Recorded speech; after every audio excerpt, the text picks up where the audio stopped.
আসসালামু আলাইকুম গাইস, দেখেন আমার একটা বড় বিড়াল তাই ইঁদুরের বাচ্চা নিয়ে আসে। এখন আমার সেই ছোট বিড়ালটা ইঁদুরের বাচ্চা নিয়ে কি খেলা খেলতেছে, আপনারা শুধু দেখেন। বেচারা ইঁদুরের বাচ্চা উল্টিয়ে পাল্টিয়ে পড়ছে গাইস।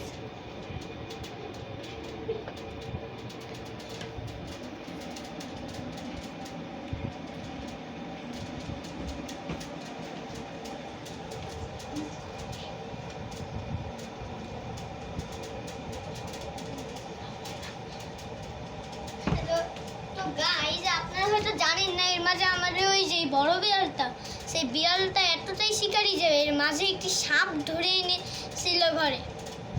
দেখেন আপনারা কি খেলতেছে, ছোট সাপ। সেটা আমরা ভিডিও করতে পারিনি, যদি পারতাম সুযোগ থাকতো তাহলে আপনাদের দেখিয়ে দিতাম। এই ভয়ঙ্কর ছোট সাপ।